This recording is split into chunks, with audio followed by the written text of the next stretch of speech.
second part of what I want to talk about today is creating turnovers. And again, no matter what level of football you're on, from a defensive standpoint, creating turnovers, coming up with turnovers becomes very important. I know in our level, the last 45 playoff games in the National Football League, the team with the most turnovers has won. So what that means is anytime that you're playing against a team where you're relatively evenly matched, it's usually going to be who holds on to the ball the best and who comes up with the ball. If you're playing a team that you are definitely stronger than they are, then a lot of times you can overcome some turnovers. If you're playing against a team that is stronger than you, a lot of times the only way to really get that advantage and get in the ball game is to come up with some big plays. And we talk about creating turnovers, and we call it creating turnovers because that's what we want to do. We want to develop the mentality on our defense that we are going to create them. Okay, we're not just going to let them happen. A certain amount are just going to come during the course of the year, but we want to set our priority that we are going to be a defense that creates turnovers. And the way we do that, we talk from day one that the number one job of our defense is to get the ball back for the offense as soon as possible. And we can do that with 3 downs and a punt. That's great. We'd like to do that. But if we can do it with one play, cause a fumble, come up with an interception, get the ball right there, then we've succeeded. We've improved our chances to win. Get the ball back for the offense. Every play that we're out there, okay, is an opportunity for us to get the ball and change the momentum of the game. Okay. They don't just happen. We've got to force them. We've got to create them. As the coaching staff, we want to emphasize that. Okay. We want to set the atmosphere that we can put them in position to do that. And then we want to do some things specifically to work on it, to drill it, to get it done. We also want to set some goals, and that's what we do early in the year. We talk about it, and we have set goals in the past. The last 2 years that I've been in Minnesota, we've shot for 3 interceptions a game, which would give you 48 for the season. It's a high total, but that's what we shoot for. Okay? We shoot for 2 fumbles a game. Okay? That we want to recover 2 fumbles a game. So far, we haven't come up with that, but every place I've been, we have been in the top 5 in turnovers, and we've been in the top 5 in turnover differential, and part of it is setting the goals and working towards it. Okay, and working towards it now, what can we do to actually work on it? Well, as a coaching staff, there are a couple of things you can do. The first thing, and we've talked about it a little bit with some of the high school coaches here, is selecting your players. Okay? As a professional now, I can draft and I can really zero in on certain guys that I want and try to get them. As a high school or college coach, a lot of times you got to work with what you have, but if you put all your good athletes on offense, that's what you're going to get. You're going to get an offensive team, and you're going to have leftovers on defense. So you've got to try to put guys on defense that are athletes, that have some explosion, that have good hands, that have a chance to make some turnovers for you. And I guess I've always coached defense all my life, and I've always been one of the guys that wanted to have some of those good athletes on defense too. But if you want to be an aggressive team, if you want to be a good tackling team, a good intercepting team, you got to have some of those type of guys. You can't just have the leftovers on defense and expect to get it done. Okay, you can coach turnovers to a certain extent. Good fundamental football, good fundamental tackling. Some of the things that we're going to talk about in terms of going after the football, in the passing game, hands, that type of thing you can coach. And then the other thing you can do is drill it. And I hope to show you today some specific drills that you can use to get your players more in tune to it and to have those situations come up in the game where you can take advantage of it. Okay. First and most important thing when you're talking about turnovers is create an atmosphere on defense where you're getting your players to the football. And as simple as that sounds, it's probably the number one thing, and I learned it my rookie year, which was quite a long time ago, 1977. We had a great defensive team. I was with Pittsburgh then, and we had some tremendous players. But we had a guy named Jimmy Allen, who was not a great player by any stretch of the imagination, but he was one of those guys that the ball just seemed to bounce to him. If it was a fumble, it happened to come to him. If it was a tip ball and it got knocked around, it happened to come to him. And I was a rookie. I'd played offense basically my whole life because my high school coach wasn't smart. He wasn't one of those guys I was talking about. He had his best athletes on offense, so that was me. I never got to play defense. But I was trying to learn the game, and I went to Jimmy Allen one day, and I said, man, you seem like the luckiest guy in the world. How is it that you're always coming up with all these fumbles and things? And he said, I'm going to tell you one thing. So I've been in the league 5 years, and the only reason I'm in the league is because I hustle. And if you run to the ball, you got a chance to get it. And it sounds simple, but that's really the bottom line. If you're around the ball, you got a chance to get it. If you're not close to the ball, you probably never will. And ever since he told me that, boy, it hit home. And you would be surprised. I can take a college film that I'm evaluating and look at it and look at 5 plays usually, and within 5 plays I can tell if that's a good defense out there, if that's a defense that's going to create things. Because all you have to do is watch the guys who are away from the point of attack and see what they do. And you can tell whether the coach is emphasizing everybody getting to the ball, everybody hustling, or if it's just, I take care of things in my area. And you're never going to be a great turnover team, you're never going to be a great defense unless you emphasize everybody take care of your responsibility, but then get to the ball. I know a lot of guys here are probably from around the Chicago area, but that is probably the biggest difference in the Bears this year and the past 5 or 6 years is Coach Wanstead and his staff have got the guys hustling to the ball. And that's they probably picked up from here on defense to being at this level with no changes other than everybody running and trying to get to the football. So again, it sounds elementary, but that's the most important thing. I'm going to show you some ways that we do that to build that in, but we harp on it, we talk about it. When the ball carrier is tackled, we stop the film, we count the guys in the frame, and if the guys aren't in the frame, they need to have a good reason why they aren't there, and it can't be that my guy blocked me. It's got to be something a little bit better than that. But you really do have to emphasize that, and you will be surprised just what a difference that makes. If you can really build that pride into flying to the football and being around it, you will make some things happen. Okay, now turnovers, break them down into 2 categories, of course. First type is the fumble, okay, and we put that first because, again, from an attitude standpoint, the thing we're going to sell, a fumble can happen on every play. Okay, we can't have an interception until they throw it, but a fumble, we can create a fumble on every play. Okay, now how are we going to do this? Causing fumbles. There's basically 3 types. First one is the accidental one, okay, and that's they fumble a snap from center. Why it happens, I don't know. Believe me, we take credit for that too. Yeah. Even though it's accidental, we don't say that. I had a guy, ran into a guy, and he had on his resume that he was instrumental in the development of Dan Marino because he coached him 2 days in an all-star game in high school. So I'm from the same philosophy. I'm going to take credit for everything. We're going to take credit for the fumble snaps and the guy just running downfield and dropping the ball, or cold and all of that. All that comes into play, but you still have to get them, okay? But there are accidental fumbles, and the big thing there is you want to be in position to recover, okay? The second type of fumble is the ball that gets knocked loose. And we talked a little bit about that in the first session, proper tackling technique, okay? Hitting with the shoulder pads, being a very physical defense, okay? Getting 11 guys on defense that can all tackle well. That's a big problem for us in pro football because we got 4 guys who think they should only be pass defenders and they should only be in play when the ball comes to them. If somebody's running the ball or they've already caught it, they don't think they should have to play. So we have to convince those guys that they have to tackle also to be on our football team. But you'd like to get 11 physical players if you can. Okay.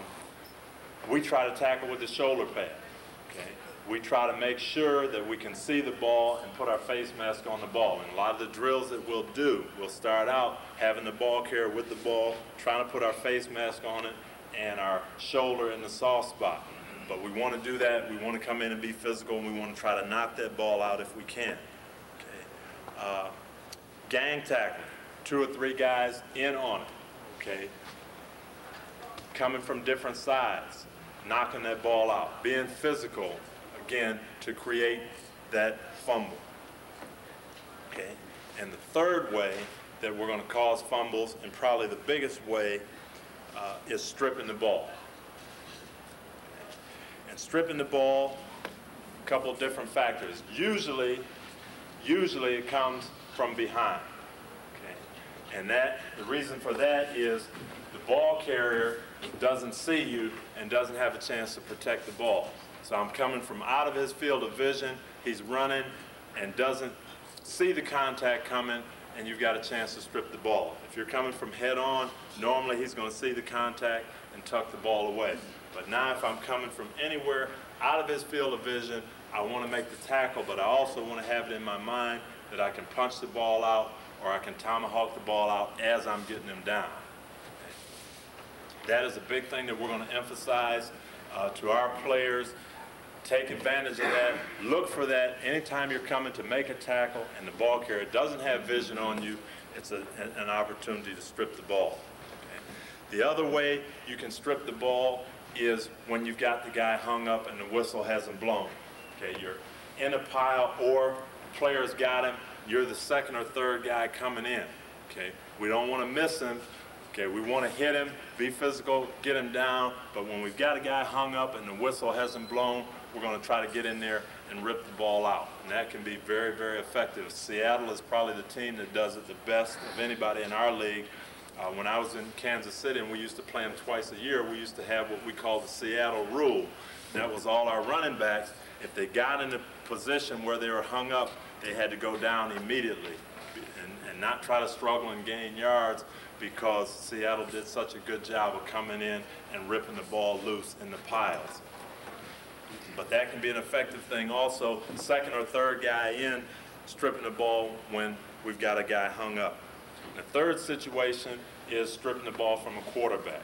Okay? In our league, and I'm sure it's probably true in college, but in our league, 50% of all the fumbles are fumbled by the quarterback. Most of them are on pass drop, but it's also times when the quarterback is running with the ball because he's not used to protecting it and carrying it. But when we have a quarterback on the pass rush on the blind side, we're looking for a strip. When the quarterback starts to scramble, you'll see it time and time again. He's trying to decide whether to throw or run. He starts to run. He's close to the line of scrimmage. He still may want to throw the ball. Okay? He doesn't have the ball put away in a running back mode. Now as we come in again, usually from the blind side, that's when you can get your strip opportunities. And our guys look for them all the time. Okay.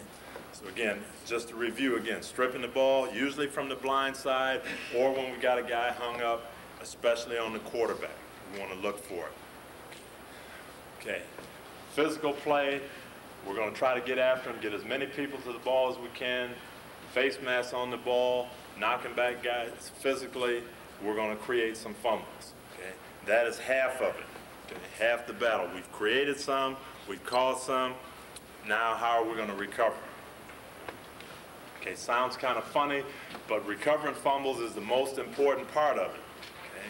And it's probably worked on the least. All you guys coaching out there, how many of you have specific time in practice to recover fumbles? Okay.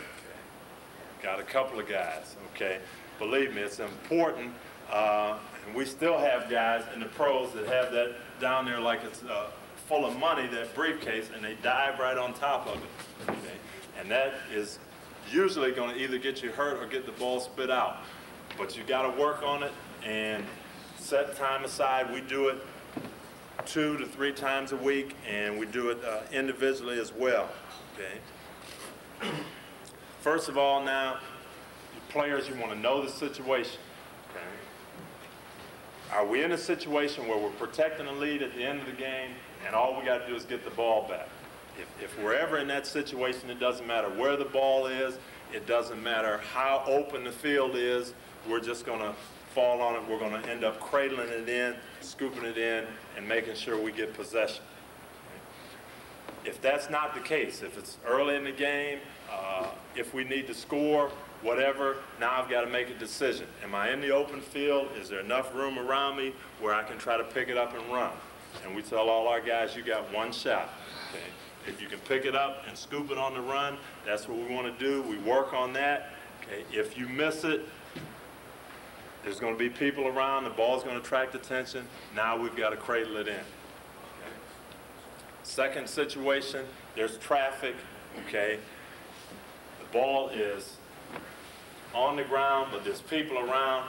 Now I want to get down, get to it with one hand as quick as possible, get the other hand around it, cradle it in on the side, and roll over on the side. I don't want to ever get right on top of it, but I want to get in and really get everything I can around it. And then once I have it, it becomes just like a running back protecting the ball. Get one hand over the point, the other hand in here so nobody can rip it out.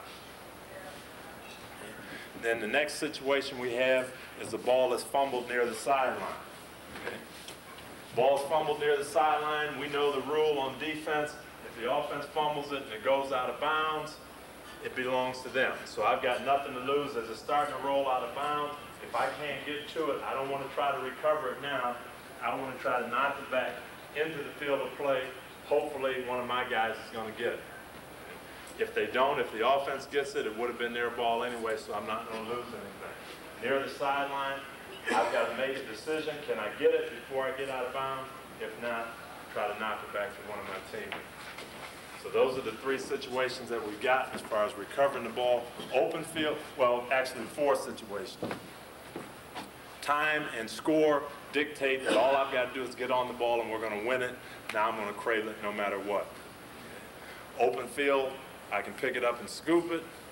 In a crowd, I want to cradle it. Or near the sideline, if I can't get to it, I want to tip it back in, keep the ball in bounds. Okay, last situation, I'm in a crowd, okay. I've got the ball, okay. Big thing I want to do is get my teammates there as quick as possible to get that pile off me so I have the least amount of time for the other guys to come in and try to steal it from me. Okay. Conversely, ball's on the ground, they've got the ball, now we want to pile on it, give our guys a chance to try to dig it out from underneath because the officials don't really know who's got it. So you try to use what you can do. It's not really legal, but of course we try to dig them out underneath if we can. Okay. Second part of this, okay, interceptions. Okay, again, we're going to develop the mentality on defense, okay, that every time they throw the ball, there's a chance for us to get it. Okay. Every pass is an opportunity to intercept it, an opportunity to create a turnover. So when the quarterback drops back, I've got an opportunity to cause a fumble with a sack or pressure, make the quarterback scramble out, knock the ball loose from him. As soon as he turns it loose, now it becomes a chance for us to get the ball. And that's the way we want to view pass defense. Okay. Again, creating them now, there's three types really of interceptions that come into play. The first type is either just a bad throw by the quarterback, and you've heard the guy say it all the time, well, I never saw him, or he didn't see the guy, and he just throws it right to you. Or a great play. The quarterback thinks the guy's open, get a great break, and the guy makes a great play on it. Okay. In either case, the ball comes to you because the quarterback throws it to you. And those are, you still have to catch the ball. Okay. And we have a saying, our guys have kind of picked it up, don't miss the layup. Quarterback throws a poor throw and throws it right to you, make sure we catch it. And again, part of that is just doing enough ball drills, having guys that will stay after practice and catch the ball from the quarterbacks, but try to get your defensive players just comfortable catching the ball. Because if you catch the ones that come directly to you, that's the start. That's going to put you on your way. Okay. The second type of interception you get is the type that's forced by the pass rush. We had a couple of discussions on the break about that as well. Great pass rush, you want the linemen to feel like they're involved in it. You don't want them to always be frustrated if they don't get a sack, because many times the pressure forcing the bad throw is going to create the interception, which gives you the ball in better field position and becomes the turnover that you're looking for. And being relentless up front, staying after the quarterback so that he feels that pressure is very, very important. Then the third type is really the one that comes from the coverage. Okay? The coverage being so good, either in a man-to-man situation where you're there, the quarterback tries to get it in, and you can break in front of him. But most of the time, most of your interceptions you'll find come in zone defense because the quarterback thinks the guy's open, he's seeing a guy run, he's not being tracked man-to-man by a guy, and he tries to get it in there, and now you can force the ball to be tipped or force the ball to be overthrown. Okay? And I really believe that's one of the reasons why we've led the league in interception. We were second this year. We led the league last year. The 2 years I was in Kansas City, we were in the top 3. We play a lot of zone defense. That's going to lead to more interceptions. That's going to lead to more turnovers. Man-to-man defense is going to lead to a lower percentage, probably lead to a few more sacks, but in terms of getting the ball back, you habituize yourself in the zone coverages to do that a little bit better. There's also another thing that we try to get across to the defensive backs. One other thing that's going to lead to more interceptions and more turnovers for you, and that is hitting the receivers when they do catch the ball. Not every ball is going to be incomplete. They're going to catch some, but if you can make the receiver pay the price, if you can hit him especially when the ball gets there, then that cumulative effect, somewhere down the line, you're going to get the short arm, or you're going to get the guy cringing, and you're going to get the ball tipped and come to you. So you also have the opportunity to help create a turnover even when they catch a completed pass by really being physical at that point. And that's one thing that we want to sell as well. But expecting the tips and overthrows, if we can get pressure on the quarterback, if we can play good zone coverage where there's not going to be a place to throw the ball, now we're going to get the ball either tipped by one of our guys, by the receiver, or we're going to force an errant overthrow, and then we've got to be able to react to it. But the biggest thing, we talked about getting to the ball from a run standpoint and causing fumbles. Same thing in a pass standpoint. When you're playing zone defense, it's just got to become automatic that the guys, when they see the ball thrown and they're keying the quarterback and the ball's thrown, that guys sprint to it. Because so often it's the guy the farthest away that ends up coming up with the ball, either on a fumble recovery or a tip or some type of deflection. So we really want to preach that. We want to harp on it, that it's an 11-man deal, that we all go to the ball when it's thrown. That's why we're playing zone, so that it's not the responsibility of one guy, but it's the responsibility of all 11 of us. Okay, now that we've got the interception, great opportunity to turn that interception into a score for the defense. And as an offensive coach, you're always thinking of ways to get your great athlete the ball in the open field. And 90% of the time when you get an interception, that's really what you've got going for you on defense. You've got a defensive back or a pretty good, highly skilled linebacker with the ball, and everything is spread out. You've got them in the open field. So at that point, we want to become offensive players. We want to get on offense, and we want to score with it. Okay, and there are a couple of things that you can do that are going to help you score with the interceptions. The first thing we always try to do is make sure we block the intended receiver. Okay, he makes the tackle on 80% of the interceptions. So if the nearest person can effectively take him, okay, you're going to increase your chances dramatically of scoring, or at least you're going to pick up big yardage. So that's the number one thing in our minds. The guys that don't intercept it, we want to turn first guy, take the intended receiver. Okay. Now, interceptor. Okay, Okay, he's got the ball, head for the near sideline, closest sideline to you. Okay? And many times you'll see the great run all the way across the field, but most of the time it doesn't happen. We want to take the near sideline, number one. It's the shortest distance to the goal line. Number two, it gives all our guys a reference point. If they know that you're going to head to the near sideline, that helps you as far as setting up your blocks. And when you don't go across field, you're not as apt to get the clipping or blocking the back penalties because everybody's going in the same direction.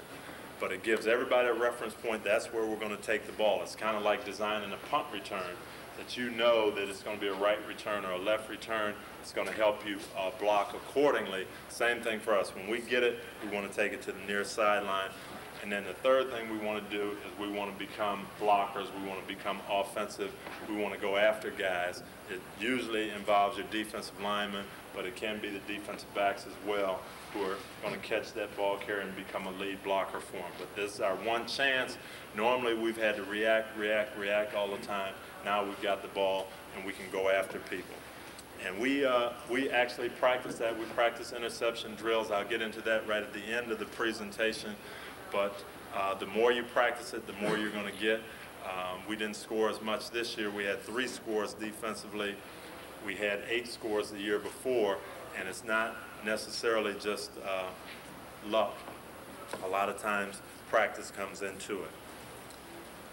Okay, specific drills that we're going to do that are going to help create turnovers, help us take advantage of them in the game.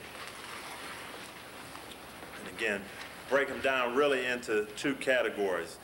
Number one, drills to really build habits. Okay.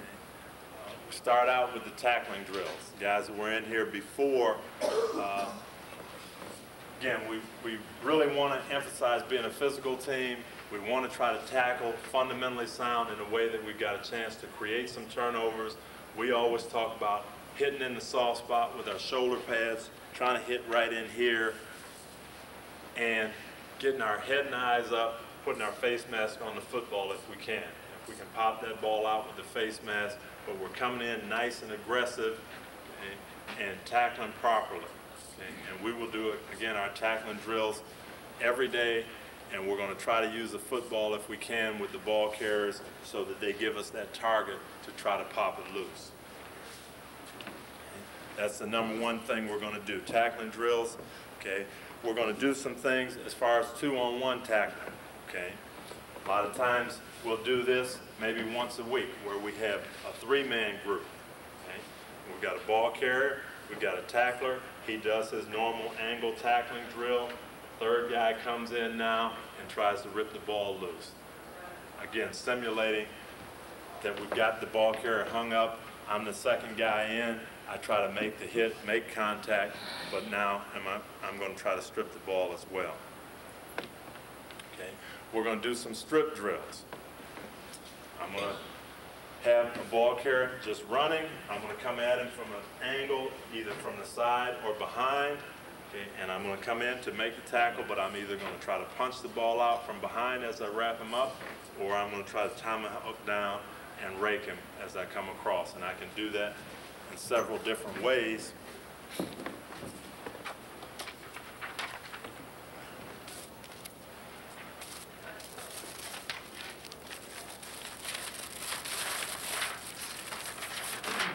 In several different ways, depending on how I create my angle.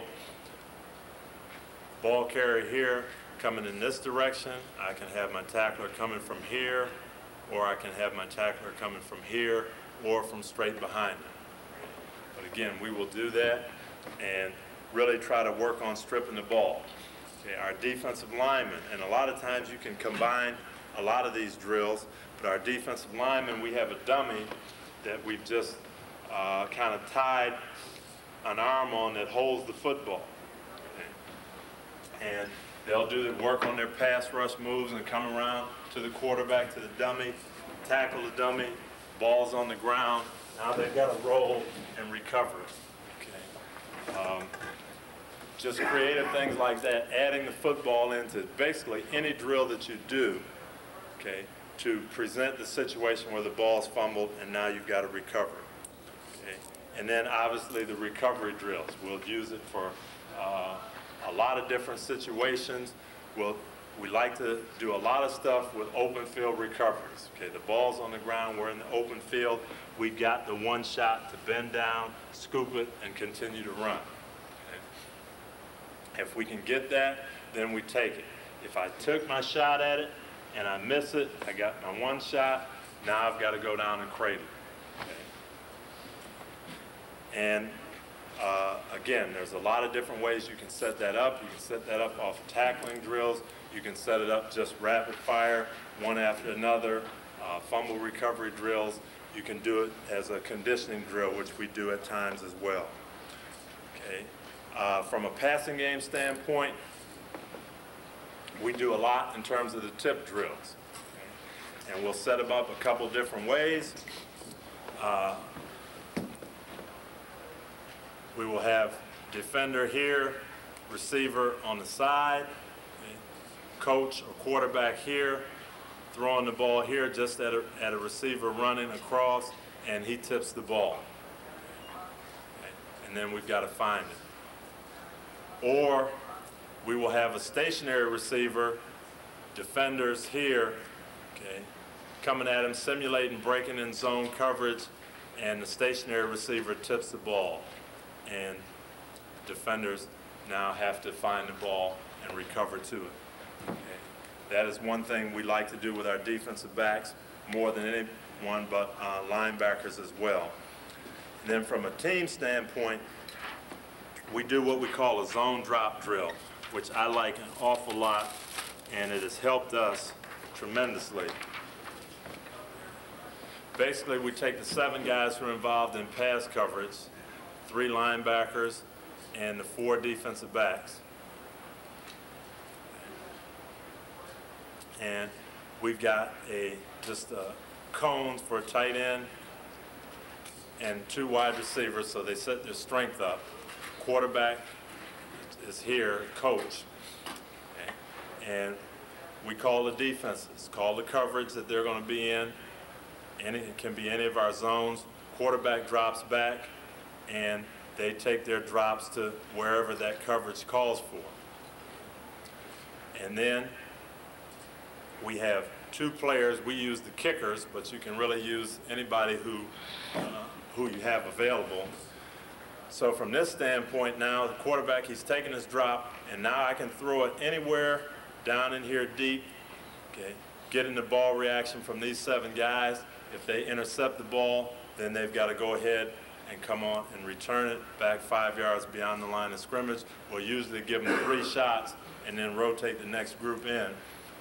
Or the other thing I can do now is turn and dump the ball off to one of my kickers.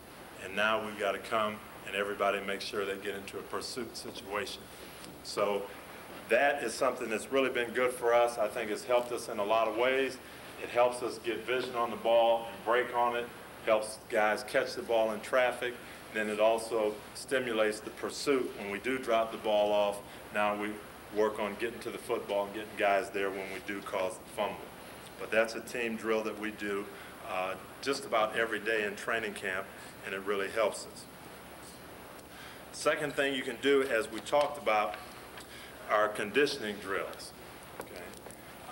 And I really am a big believer in using the conditioning to get something else out of it, and we will work on our turnovers as part of our conditioning. Okay? We will do what we call team pursuit, which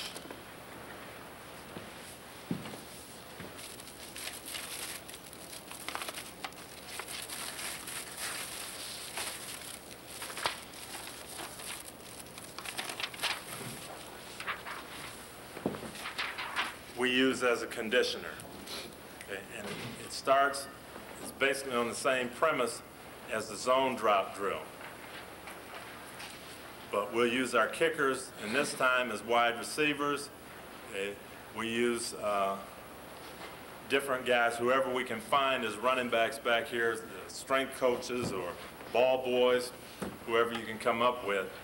And we give them an offensive formation. We've got our 11 people on the first defense. They're lined up based on the formation they get.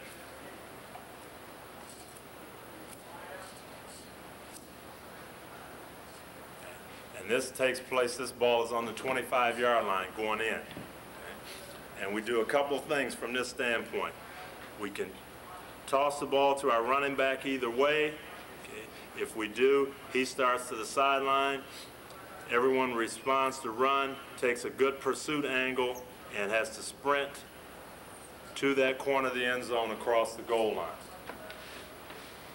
And if they do that well, we've got all the defensive coaches watching them. Everybody's hustling. Everybody takes their right pursuit angle and hustles and sprints across the goal line. Then that counts as a down. That's first down. You come back, huddle up, get the new defense, and of course 3 downs and they're out, and then you go to the second team. Second thing that can happen is quarterback can drop back, in which case now the lineman, defensive lineman, rush the passer. Secondary and linebackers get into their pass drops, and we can throw the ball out to the wide receiver. If we do that, he's going to then run into the end zone. Defensive linemen now have to turn and chase. Everybody who's gotten into their pass drop has to take a chase angle and again get into their pursuit lanes. Or the third thing that can happen, quarterback can throw down the field for an interception, in which case we start to chase the ball. If we intercept it, okay, now we go near sideline, block the intended receiver, and we bring it back to the 35-yard line. And we like to do that as a conditioning thing. Builds the habits of running to the ball, okay? Builds the habit of 11 guys working together, and we put some turnovers in there as well. Okay? We've got the individual recoveries that we do. Question? What line would you set up on? We start, the ball's on the 25 to start with. So basically on a running play, they've got a 25-yard sprint into the end zone. On a pass play, the defensive linemen have a little bit more because they're going to rush the passer, usually get back to the 30. But we'll start at the 25-yard line on that.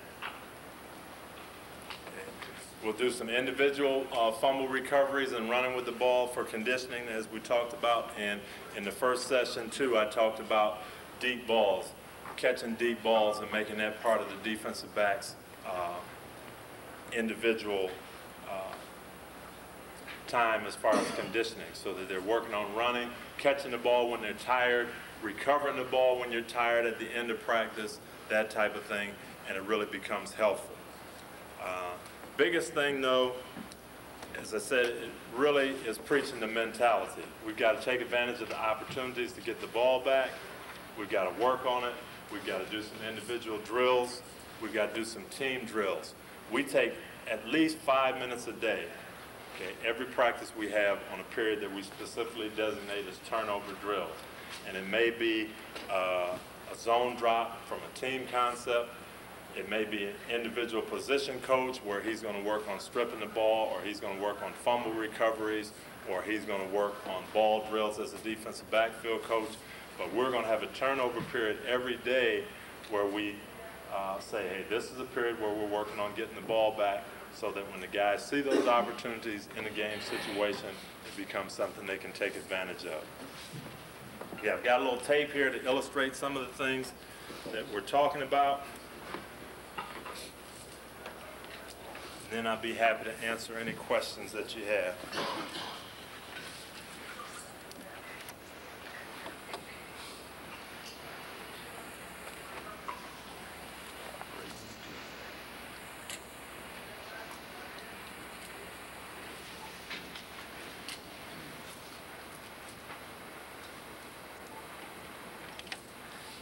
Okay, this is situation here. This was right at the end of the game.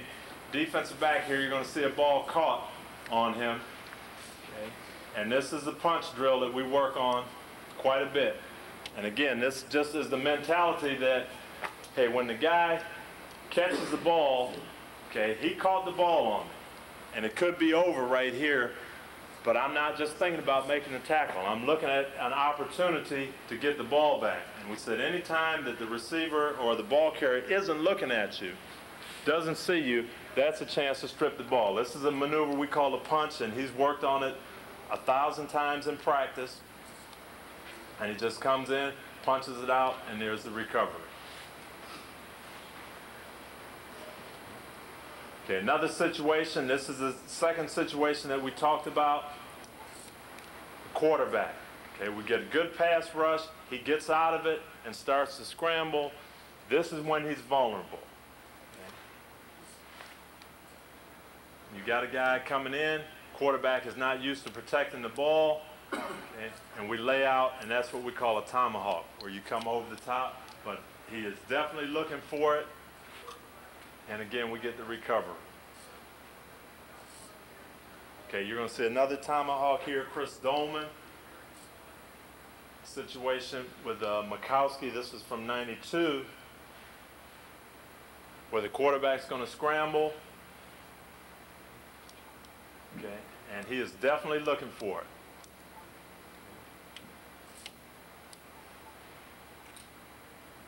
And again, he's done this 100 times in practice, and this guy has recovered the ball 100 times in practice. So on the one hand, you say, well, you know, it happened, the guy made a play, but it's something that they worked on.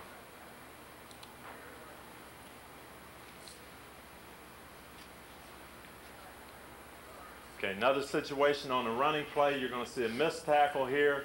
You're going to see the left defensive end come from the backside. He's hustling, and that's what we talk about, the shoulder on the ball again from a guy who doesn't see you coming. Okay? And that's when a lot of them take place, but most of it, and what I like about this, is guys on their feet running to the football, and you can look at this, well, here's a missed tackle, but again, we don't look at it that way. We look at it as an opportunity to make something happen, and it's the second guy in who gets the miss, and again, we count the shirts in the frame. Okay, and if we got more guys around it than they do, we're going to have a heck of a chance to get the ball.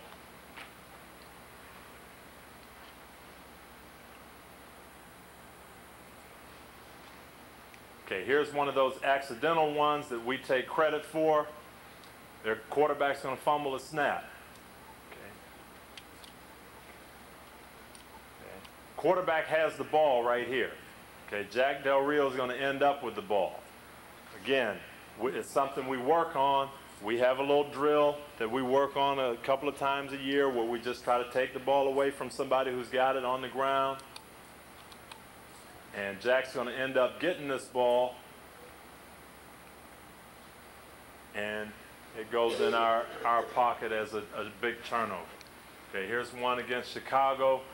Ball carrier is going to get a sweep to the left. Again, we're going to knock the ball loose, and the thing that you'll notice is the number of white shirts who are getting around it. Okay, we're going to get a caused fumble right here, and again, guys on their feet running to it.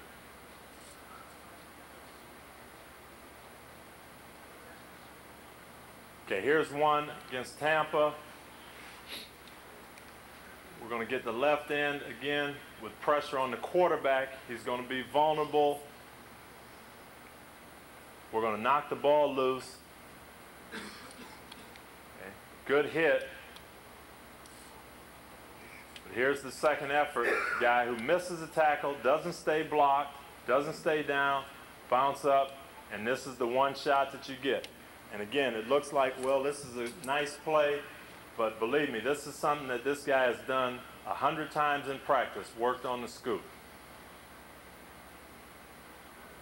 Ends up being a big momentum changer.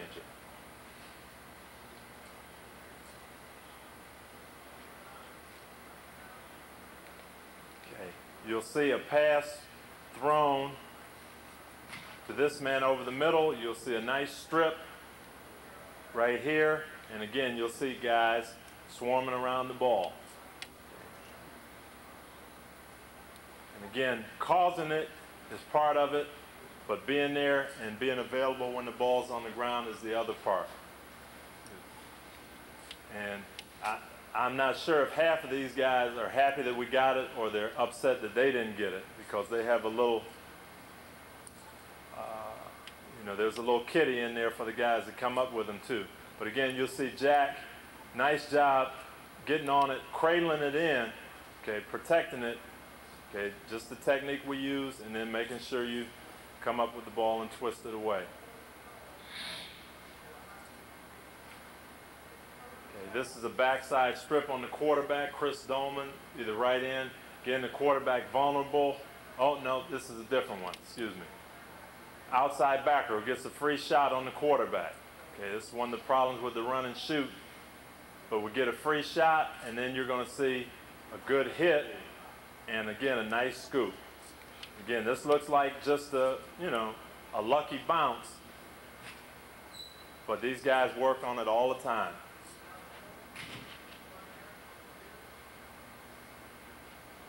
Okay. Next one against Houston is coming in from the backside on the pass rush. Now you're going to see the right end come around, get a tomahawk on the quarterback. Again, he beats his man, and we're kind of off the screen here. But he's thinking right now, I got the quarterback in a vulnerable position. He's going to see the ball cocked, and he ends up getting a tomahawk and then going after it. We had one stretch that for 7 games, every ball that was fumbled, every ball that was on the ground we got. And that, again, that just becomes mentality. Okay, here's one. Quarterback hits the guard's leg. We go in and try to get the cradle here. He knows he screwed up, he missed it, but it's the amount of guys getting to the ball. Pretty good technique, though. He went in, tried to get it sideways, just happened to miss it. Next guy has it.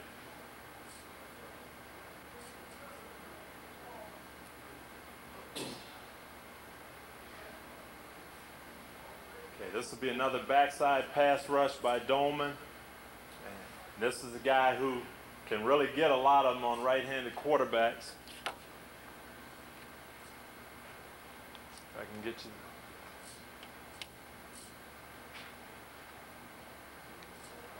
Again, just a nice job raking the ball, causes a fumble.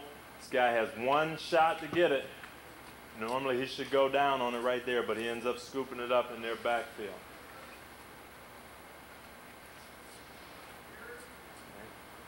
Last one against Pittsburgh.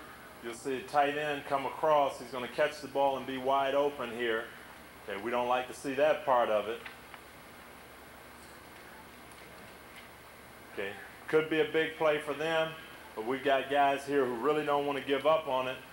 Okay, we come in, put a helmet on the ball, and we've got guys hustling to it.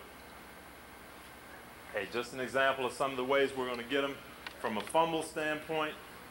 Okay, this next section is just really what we call our tips and overthrow reel. This is just balls that were thrown off target for one reason or another, pressure or whatever, that weren't what we would call great plays on our part, okay, but just being able to go get the ball. Here we're going to have a situation really where the quarterback is just trying to make something happen. There's no real amount of pressure, but he throws the overthrow and we go up and get it.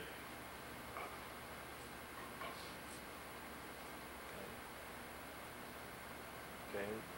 Situation, quarterback's going to try to deliver it here.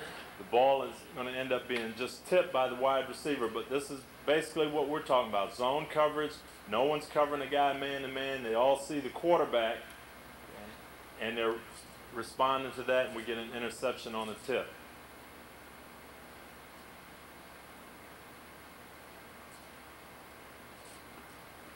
Okay. Here's an overthrow now. Okay, left corner's playing zone coverage, deep 1/3. Quarterback tries to get it here. We get a kind of a good reroute here, but he ends up overthrowing his receiver. And because we have vision on the ball and we're going to the ball, we end up getting it. Okay, this is an overthrow that we didn't get, but it ends up being because of the pass rush. Again, the right end forces the quarterback to throw early. and he overthrows his receiver. Okay, here's another situation against Cincinnati. We're going to end up sending a blitz. We're going to overload their protection, blitzing 2 guys. Okay. We're going to have the outside linebackers going to come free. Quarterback's going to try to get the ball to the tight end. Okay, this one we are playing man-to-man. He overthrows the tight end, and our corner, who's covering the wide receiver man-to-man, just with good vision, is going to end up picking it off. Now, again, we talked about the intended receiver. Okay, he's the guy that makes the tackle 80% of the time. But you can see, if some way we'd have been able to get this guy blocked, we got a lot of room to get up the near sideline.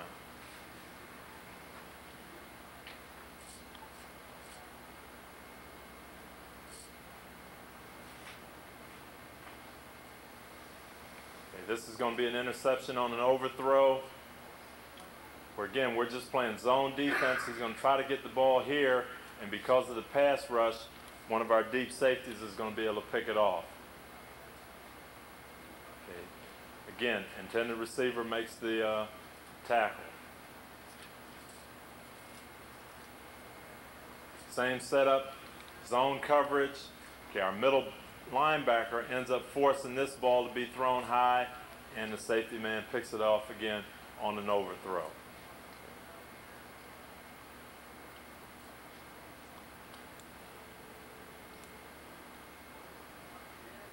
Okay. Situation. Okay. Against Chicago, they're going to try to get the ball here to Waddle. We've got a guy who should have it, tips it. And if you can see the corner of the screen, just a little hesitation. We tell them if they change speeds, they weren't going full speed to begin with, and we just miss it. That cost them some money in the kitty.